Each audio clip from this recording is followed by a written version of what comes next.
નમસ્કાર દર્શક મિત્રો, એસડી ન્યૂઝ ગુજરાતી ચેનલ પર આપનું સ્વાગત છે અને હું આપની સાથે વૈશાલી પોબારુ કરીશું નજર આજના સમાચાર પર।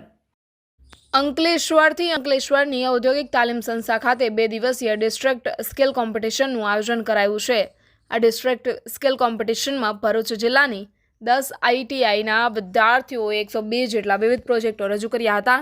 આ સ્કિલ કોમ્પિટિશનનું સુરતના રિજિયોનલ ડેપ્યુટી ડાયરેક્ટર આશા પટેલના વરદ હસ્તે ઉદ્ઘાટન કરવામાં આવ્યું હતું। વડાપ્રધાન નરેન્દ્ર મોદીએ સ્કિલ ડેવલપમેન્ટ ઉપર પ્રાધાન્ય આપ્યું છે અને જિલ્લામાં સ્કિલનું ડેવલપમેન્ટ થાય તે માટેના પ્રયાસો હાથ ધરવામાં આવ્યા છે। ત્યારે અંકલેશ્વરની ઔદ્યોગિક તાલીમ સંસ્થા દ્વારા કૌશલ્ય પ્રદર્શનની સાથે તંદુરસ્ત સ્પર્ધા અને નવી ટેકનોલોજી, નવી શોધ તેમજ પ્રગતિશીલ વિચારધારાને અનુભવને ઉદ્યોગ જગત સાથે જોડવાના ઉત્તમ ભાગરૂપે અંકલેશ્વર આઈટીઆઈ ડિસ્ટ્રિક્ટ સ્કિલ કોમ્પિટિશનનું આયોજન કરવામાં આવ્યું છે। 2 દિવસીય સ્કિલ કોમ્પિટિશનમાં ભરૂચ જિલ્લાની 10 જેટલી આઈટીઆઈએ ભાગ લીધો છે। આ સ્કિલ કોમ્પિટિશનનું આજરોજ સુરતના રિજિયોનલ ડેપ્યુટી ડાયરેક્ટર આશા પટેલના વરદ હસ્તે ઉદ્ઘાટન કરાયું હતું અને દીપ પ્રાગટ્ય દ્વારા કોમ્પિટિશનનો પ્રારંભ કરવામાં આવ્યો હતો। આ ઉદ્ઘાટન પ્રસંગે અંકલેશ્વર આઈટીઆઈના પ્રિન્સિપાલ જેબી મિસ્ત્રી સહિત વિવિધ કંપનીઓના પ્રતિનિધિઓ હાજર રહ્યા હતા।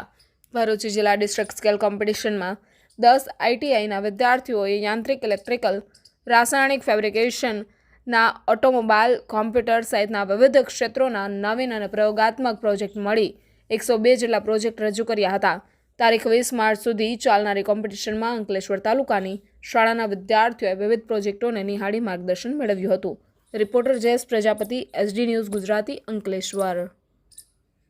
આપણા માનનીય વડાપ્રધાન શ્રી નરેન્દ્રભાઈ મોદી દ્વારા સ્કિલ ડેવલપમેન્ટ બાબતે જે આહવાન કરવામાં આવ્યું છે તેના ભાગરૂપે ડિસ્ટ્રિક્ટની અંદર સ્કિલનું ડેવલપમેન્ટ થાય તેના ભાગરૂપે આઈટીઆઈ અંકલેશ્વર ખાતે 2 દિવસ 19 અને 20 માર્ચના રોજ ડિસ્ટ્રિક્ટ સ્કિલ કોમ્પિટિશનનું આયોજન વિવિધ એકમોના સહયોગથી કરવામાં આવેલ છે। આ જે ડિસ્ટ્રિક્ટ સ્કિલ કોમ્પિટિશન છે એની અંદર આઈટીઆઈ ટોટલ જે છે આપણી ડિસ્ટ્રિક્ટની, ભરૂચ ડિસ્ટ્રિક્ટની ટોટલ 10 જેટલી આઈટીઆઈના વિદ્યાર્થીઓ અત્રે વિવિધ મોડેલનું પ્રેઝન્ટેશન કરશે।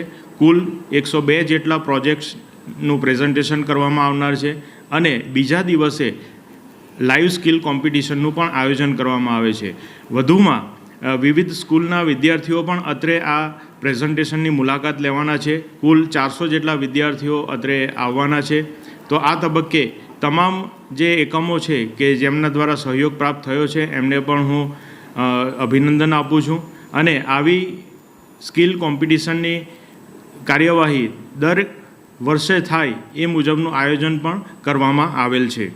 તો આ પ્રમાણે આ ડિસ્ટ્રિક્ટ સ્કિલ કોમ્પિટિશન વધુમાં વધુ સફળ થાય તેવી એક શુભેચ્છાઓ પાઠવું છું।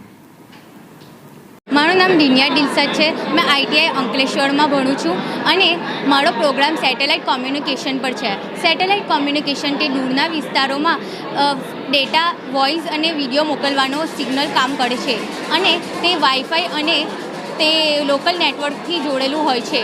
લોકલ ટાવર લેપટોપ અને કોમ્પ્યુટરથી જોડેલા હોય છે જે સર્વર બિલ્ડિંગના અંડર પર જોડાયેલા હોય છે અને તે વાઈફાઈના થ્રુ ગાડીઓ, જે ઇલેક્ટ્રોનિક કાર હોય છે અને જહાજો હોય છે તેના અંદર ડિજિટલ મેપના થ્રુ આપણે ડેટા અને જે આપણે આજકાલના એમાં કે આંધી આવવાની છે કે નહીં તે ખબર પડે છે।